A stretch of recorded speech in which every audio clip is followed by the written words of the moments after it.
जो स्थापना दिवस है इस पे हम एक गिफ्ट देना चाहेंगे बच्चों को। जितेंद्र जी तो निस्वार्थ भाव से काम कर ही रहे हैं इस पे, बगैर किसी मतलब फायदा के बच्चों के भविष्य का निर्माण कर रहे हैं। लेकिन आज मैं ये गिफ्ट देना चाहती हूँ इस 14वें वर्षगांठ पे कि 10th के बाद 12th के बाद में बच्चों को एक्स्ट्रा आगे की पढ़ाई निःशुल्क कर रहा हूँ। ये गिफ्ट है। क्या मैसेज देंगे बच्चों को? बच्चों को यही देना चाहते हैं कि बच्चे मेहनत करें। मोबाइल उनकी जिंदगी नहीं है, पढ़ाई उनकी जिंदगी। हम लोगों ने भी पढ़ाई किया है, बहुत मेहनत से पढ़ाई की है। तो बच्चों पढ़ाई करो, पढ़ाई ही आपका भविष्य बनाएगा। खेलकूद तो है ही, खेलकूद में भी एक अपना स्थान है, लेकिन पढ़ाई हर जगह मान्य है। छोटे छोटे बच्चे अभी अपनी जिम्मेदारी समझते नहीं है, इनके पीछे माँ बाप को कितना जागरूक करना? माँ बाप को तो जागरूक होना ही पड़ेगा ना। बच्चे ठीक है, आप मतलब ज्यादा खर्च नहीं कर पाते, लेकिन आपको जितना मिल रहा है सुविधा वो भी कोई कम नहीं है। आप उसको सही तरीके से बच्चों को आप भविष्य के निर्माण में आप सहयोगी बने, उनको समय समय पर गाइडलाइंस दे, समय के अनुसार रूटीन बनाए। ये नहीं कि बच्चे खेल रहे हैं तो खेलने दें, समय से बोले पढ़ाए, पढ़ने साथ में बैठे। ये नहीं बच्चा बैठ के पढ़ो, कभी नहीं पढ़ेगा। साथ में बैठ के पढ़ाई।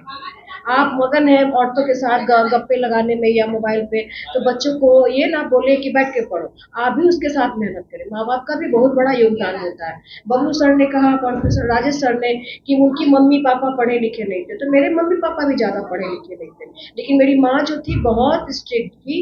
वो बैठ जाती थी साथ में और मार मार के पढ़ाती थी। उनको समझ में आए ना आए, लेकिन वो हमसे पूछती थी आप की हो, ला सुना हमको। इस तरह से हम लोग को डर होता था मेरी माँ का। पापा का डर नहीं होता था, लेकिन माँ का डर होता था कि आज मैं जो भी हूँ समाज में बस माँ की वजह से। पापा तो केवल रात में आते थे, अपना खाए पिए, पढ़ी हो, होमवर्क कर लियो, बस इतना ही था। लेकिन माँ का मेहनत मेरा रंग लाया। इसलिए हर माँ को मैं यही सलाह दूंगी कि बच्चों पर ध्यान। मेरा नाम भावना शर्मा है। मैं भाजपा में आधा उम्र बिता चुकी हूँ। अभी अति पिछड़ा प्रकोष्ठ में सह संयोजिका हूँ प्रदेश की, और वाणिज्य प्रकोष्ठ में सह संयोजिका हूँ प्रदेश की, और पीयूष गोयल की टीम में मैं थी क्या हूँ। फूड में मैं सलाहकार समिति। मैं खुद आईएससी बायोलॉजी का स्टूडेंट था। उस समय गवर्नमेंट के पास ये स्कीम नहीं था कि लोन लेकर पढ़ा जा सकता है। उस समय हमारी आर्थिक स्थिति बहुत ही दयनीय हो गई थी। उस समय से जो टीचिंग लाइन में मैं पहुंचा वो कभी मुड़कर देखा नहीं, और वही दर्द अपने सीने में लिए हुए हैं कि कभी भी बच्चों को ऐसा अगर वक्त आया तो मैं वहां पर खड़ा होकर उन्हें आगे बढ़ाने का काम करता। जो हमारे साथ घटना घटी है वो बच्चों के साथ ना। मैं तो सभी बच्चों को नहीं कर सकता हूँ, जहाँ तक हमारी क्षमता होगी वहां तक मैं करूँगा। सर, और क्या उम्मीद करते हैं कि जो बच्चे यहाँ पे आते हैं उनके लिए क्या व्यवस्था होगा, और जो होते हैं उनको भी सहयोग करना चाहिए, क्या मैसेज देना चाहिए?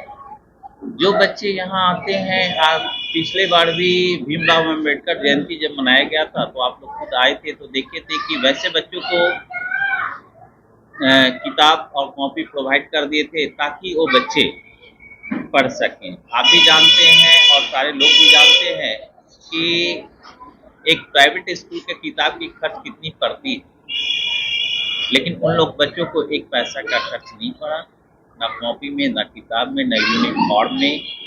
और हमारे मित्र लोग इसमें सहयोग करते हैं। आज हमारे वार्ड 29 के वार्ड पार्षद विकास जी नहीं आए हैं किसी काम से, उन लोग भी सहयोग किए हैं। हमारे सूरज भैया जो है कि करड़िया में, उन लोग का भी बहुत बड़ा योगदान रहा है। अगर कोई आपके स्कूल को सहयोग करना चाहता हो तो कैसे करेगा? क्या है आपका अकाउंट नंबर? हाँ, हमारे स्कूल का कोई भी गरीब बच्चों को सहयोग करना चाहते हैं तो हमारे एनजीओ अकाउंट में वो डोनेट कर सकते हैं। और मैं तो ये कहूँगा कि वो पैसा ना डोनेट करके वो कॉपी किताब ये सब डोनेट करे तो अच्छा रहेगा, क्योंकि लोग ये सोचते हैं कि पैसा दिया कहीं वो अपने यूज में तो नहीं लाए।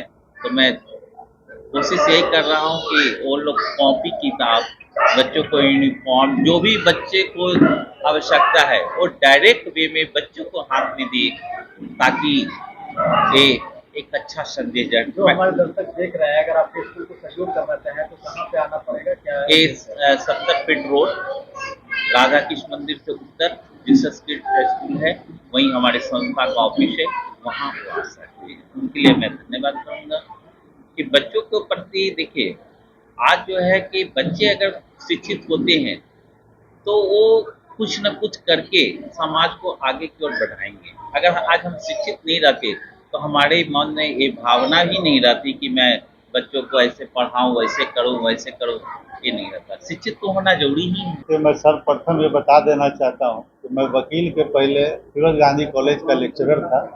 एज ए प्रोफेसर थे, हम हिस्ट्री का थे। उसके बाद उसमें मन न रमा, वकील में आए, लोगों के जनहित भावनाओं को देखते हुए मदद करने के लिए इस उद्देश्य से आए। और शिक्षा से मेरा बहुत गहरा जुड़ाव है।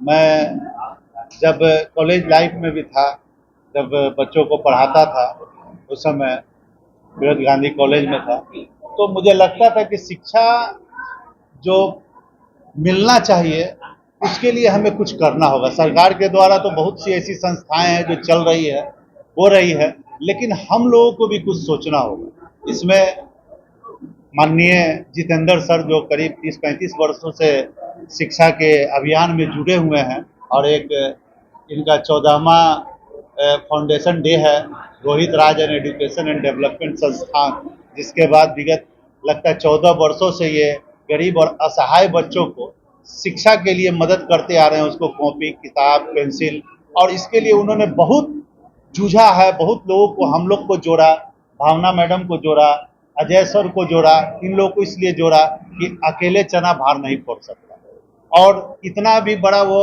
आर्थिक रूप से सुदृढ़ नहीं है कि इस संस्था को आगे चला सकते हैं। तो मैं उनके इस कदम को बहुत ही सराहनीय कदम सकता हूं कि हम लोगों को जोड़ा इसमें, और हम लोगों ने अपने स्वेच्छा अनुसार जैसा हुआ वैसा मदद किया, और इनको, इस संस्था को आगे बढ़ाने के लिए हम लोग जी जान से लग गए हैं। हम लोग चाहते हैं कि जो छोटे नौनिहाल है, क्योंकि अभी राजेश सर ने बोला कि सही शिक्षा स्कूल में ही होती है, ये बात सही है कि स्कूल में सही शिक्षा होती है। जब व्यक्ति बड़ा हो जाता है, बच्चे बड़ा हो जाते हैं, तो उनको सोचने समझने की क्षमता और शक्ति बढ़ जाती है। वो अपना विकास, अपना भविष्य कुछ सोचने लगते हैं। लेकिन प्रथम विकास जो है उसको स्कूल में ही मिलता है कि कैसे वो आगे बढ़े, शिक्षा की ओर ललक कैसे उनको उत्पन्न हो। तो अगर जो बच्चे गरीब हैं, पढ़ना चाहते हैं, लेकिन उनके पास कॉपी, कलम, किताब उनको परिवार के पास देने के लिए नहीं है, वैसी सुविधाओं को उपलब्ध कराने के लिए आज भावना मैम, हम लोग सब उपस्थित हुए हैं यहाँ, कि जो भी हो, जैसा भी हो, हम लोग अपने सहयोग करते हुए इस संस्था को आगे बढ़ाएं, ताकि ज़्यादा से ज़्यादा बच्चे शिक्षित हों और इस देश के भविष्य के लिए कुछ ऐसा कार्य करें। अभी भावना मैम ने बताया कि मैंने शिक्षा से जुड़ा, मेरे बच्चे नासा में हैं। बहुत खुशी होती है कि वैसे बच्चे उनसे तराश करके नासा में चले गए। तो हम लोग का यही प्रयास है इस रोहित राज फाउंडेशन डेवलपमेंट संस्थान से, कि हम लोग जहाँ तक हो, सभी पूरे भारत के बच्चे को तो हम लोग शिक्षित करा नहीं सकते हैं, यह संभव भी नहीं है, लेकिन जहाँ तक हो सकता है वहाँ तक हम लोग अपना सहयोग जितेंद्र सर को देंगे, और इस संस्थान को बढ़ाने के लिए। और आप लोग पत्रकार महोदय हैं, आप लोग जो इतना अच्छा हम लोग का आकर के लेते हैं और हमारी बातों को जो लोगों के बीच में अपने चैनल के अनुसार रख रहे हैं, तो ये खुशी होती है। तो हो सकता है कि आपके इस चैनल के माध्यम से कुछ लोग और जुड़े, जो पता नहीं है वो सहयोग करना चाहते हैं। मैं भी उन्हें करबद्ध प्रार्थना करता हूं वैसे लोगों से, कि जो लोग आर्थिक रूप से अगर सक्षम हैं और अगर दान करना चाहते हैं, इन नौनिहालों को आगे की ओर बढ़ना चाहते हैं, उनसे पुनः मेरा निवेदन है कि माननीय जितेंद्र सर से मिल करके इस Rohit Raj education and development संस्थान में जो योगदान देंगे उन बच्चों को दिया जाएगा, क्योंकि ये निस्वार्थ भावना से कर रहे हैं, इसमें कोई भी इनका स्वार्थ नहीं है। जो दान में मिलता है वो किताबें, कॉपी अपनी ईमानदारी से रूप से बच्चों को बांट देते हैं। इसके लिए मैं जितेंद्र सर को, यहाँ उपस्थित सभी गणमान्य लोगों से मेरा हार्दिक अभिनंदन है कि इस तरह से इस कार्यक्रम में हर समय शरीक हों और इस संस्थान को आगे बढ़ाने के लिए इनके कदम से कदम मिलाए, ताकि यह संस्थान ज़्यादा से ज़्यादा बच्चों को शिक्षित कर सके। मैं संजय कुमार, अधिवक्ता, पटना उच्च न्यायालय।